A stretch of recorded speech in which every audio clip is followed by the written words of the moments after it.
实际上说的直白一点，郑义文主席是用我们的话来讲，就承载使命，或者他是有任务的。就是说他不仅仅是要去看的问题，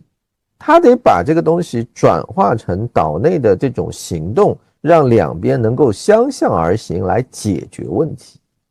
就如果说大家认为他只是过来看一看，说让台湾睁开眼睛，这个未免有点，就是说要求有点过低了吧？我们可以适度有一些期待，对吧？有一些预期。我觉得呢，就是你可以看一下，就是在这次郑义文主席访问前后，以这个大陆这边以正当时为代表的一批自媒体的，就是公众号对这个事情的解读，就是说他这次行程是在一个很关键的历史节点。那他的这次行程当中的这种双方的互动传递出的信号，就是让大家觉得我们仍然可以用和平的方式来解决这个问题。可以不是说必然只有这样一种动荡的这样一种选择。然后呢，至于这次访陆之旅后面能产生什么结果，我觉得刚才亮哥讲到了一点，实际上是要岛内方方面面各色人等共同去努力的，或者说是这些岛内所有的人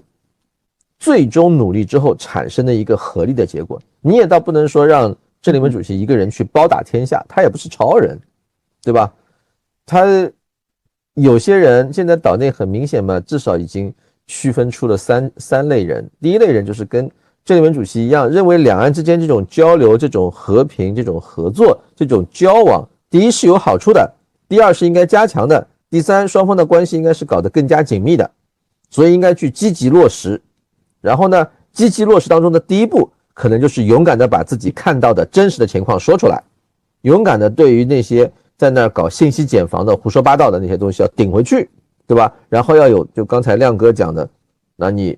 直航什么这些东西，你民进党你搞不搞是一回事，那我这个农产品，我这个农渔产品怎么样有效的这个把这个10项政策落地，那这是行动派，积极在那儿务实的。那还有一些人呢，刚才他也点了一些人的名字，就看着不动，那就看着不动。这种看着不动原因可能很复杂，那其中一个很重要的原因，可能很多人觉得美国没有发话我就不能动对吧？我再怎么样我要听美国的这个问题上我必须如何如何，或者他还有其他一些盘算。那这种旁观的围观的在那边继续做精算的也是一类。第三个就是民进党那边，那这个东西很明显，民进党就是咬紧牙关，立刻马上就扑上来。台湾岛内从陈水扁那个时候开始，就已经显示出在政治活动当中一种非常经典的现象，就是有组织的少数通常可以击败这个组织度不高或者是没有组织的多数，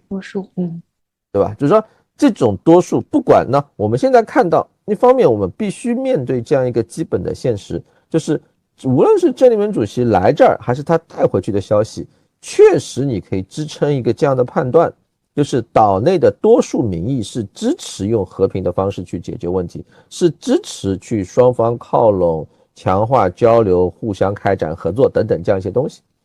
但是你也得正视这个民意的另一面，啥意思呢？就是这种民意除非转化为有效的行动，否则它仅仅是一种善良和美好的愿望。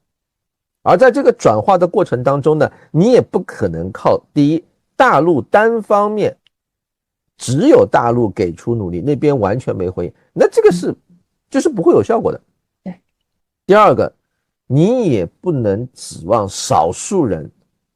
这个一两个人，像郑义文主席或者他核心团队在那儿包打天下，就帮你摆的非常太平，对吧？大家实际上是几方面要行动，岛内要构建共识，要能够把这种民意转化成行动。什么行动？就是岛内的政治人物对于这种民意来说，如果你顺应了这种民意，你在政治当中你就会获得优势，你就会获得力量。如果你忤逆了这种民意，如果你顶住了这种民意，理论上民意就应该把它选下来。那你这个东西要拿出来，对吧？然后从大陆的角度上来讲，那刚才亮哥说农产品农渔这些东西不需要民进党当局去考，它地方直接可以做一些决定。但问题是在实操层面，你不需要他同意，他可以反过来阻拦你啊。对，你哪边的那些地方县市长比较积极推进的，他直接请你喝茶约谈，然后给你抹红，对你进行政治的恐吓，他又不是做不出来这种事儿。之前搞那个县市长交流的时候，不是一个个的约谈过去啊，就是不许说话，就是把你的这种影响要压到最低，就不许你出去，对吧？甚至于不排除你下面谈好了，在你出口的时候，他在这边给你拦，因为你还就是相关的管辖权限他是在的嘛。所以在这样的情况下，大陆这边怎么办？我们在强调是，我们在拿出了这些惠台政策，岛内同胞也有积极的回应，结果岛内有一小撮台独的说不行，就过来搞破坏。这个时候我们这种善意它的落地就要有相应的配套措施，这种配套措施要让那些对善意做出积极回应的能够获得正面的反馈，而让那些来对干扰善意的去阻断善意的，你要进行有效的反制，而这种反制应该是惩罚性的。而且我相信就现在岛内的这种情况来看，应该民众可以很清晰的分清楚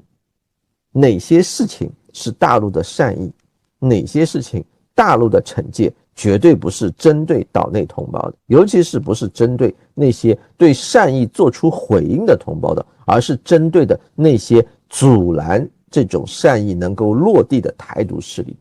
如果这类良性的互动能够形成，可能是郑丽文主席这次访问所带来的最重要的这种长尾效应。所以之前不是我在网上看到个很好玩的帖子，有人在说这个上海和福建的人到台湾那边去旅游，会不会是以旅游为名去打黑工隐匿下来？结果下面评论区就翻车，别人说有上海户口的去你台湾打工，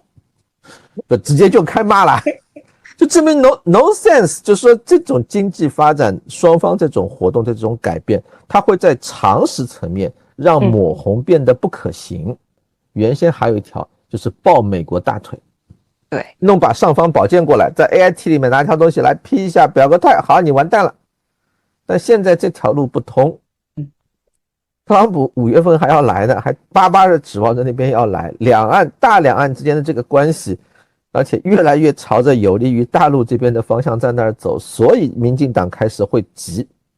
而且我预期呢，就是说在这种下三滥程度上面可能会有一点，就是说司法工具这种东西，刚才亮哥讲的，我觉得还是对民进党的底线比较乐观的，觉得就他还是实事求是，你有就是有，你没有就是没有，我根据你有的我来上纲上线给你查一查。那不排除如果真把他逼急了，他刀直接捅到郑丽文主席身上，